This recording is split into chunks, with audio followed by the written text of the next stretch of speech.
Bueno, yo creo que en el caso de Carta a una sombra fue un poco más fácil, aunque era un tema doloroso para mi familia paterna, digamos, estaba muy dispuesta a volver a contar la historia y a volver a vivirla también. En el caso de Smiling Lombana creo que fue mucho más difícil y pues también porque es una historia mucho más difícil de contar, es un personaje más contradictorio, es un personaje eh, con muchos matices, un personaje muy polémico, eh, moralmente genera muchas preguntas, muchas dudas.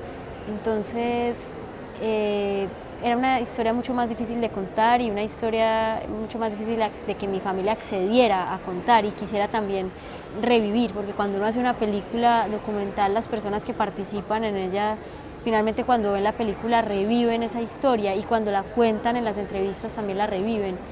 En general, mucha gente a la que yo le pedía entrevistas me dijo que no, incluso amigos de Tito, personas cercanas a Tito, dijeron que no querían salir.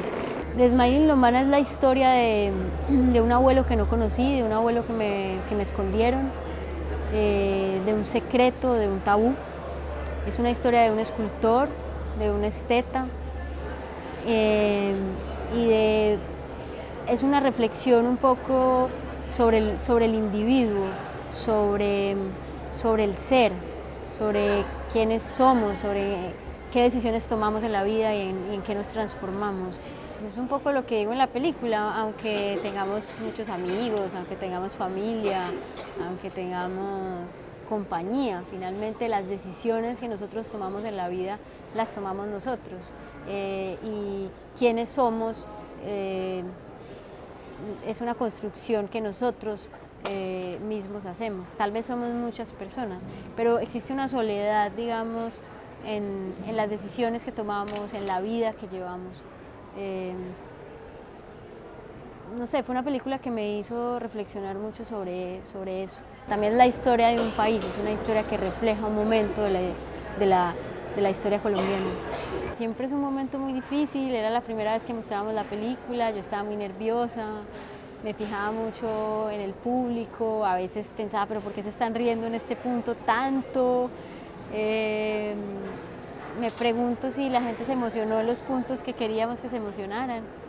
Pero yo creo que en general ha sido buena, en general para mí era muy importante que la película generara reflexiones, preguntas y creo que eso lo logramos. En el documental es difícil, digamos, poner unas fechas exactas de grabación o de investigación. En general el documental es algo que se filma y mientras uno va filmando va investigando también. Pero digamos que nos demoramos en total unos 3 años.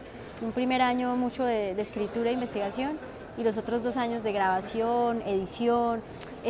No tiene, digamos, el documental no tiene como unos procesos tan definidos como la ficción. Todo se va un poco entremezclando y a veces uno va y graba una entrevista y la persona que entrevista le revela a uno algo que tiene que ir a investigar. Por ejemplo, todo el caso de Estados Unidos fue algo que llegó después, el descubrimiento de los abogados llegó después, fue una cosa que encontramos casi al final de la película. El músico de la película es Camilo Sanabria, que es un músico que me encanta y un gran amigo, una gran persona.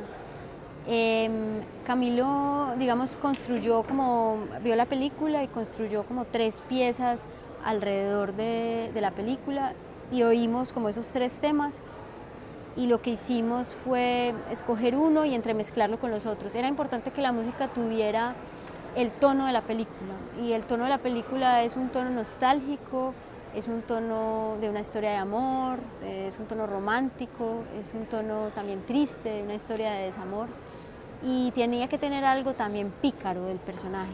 Muchas gracias a ti.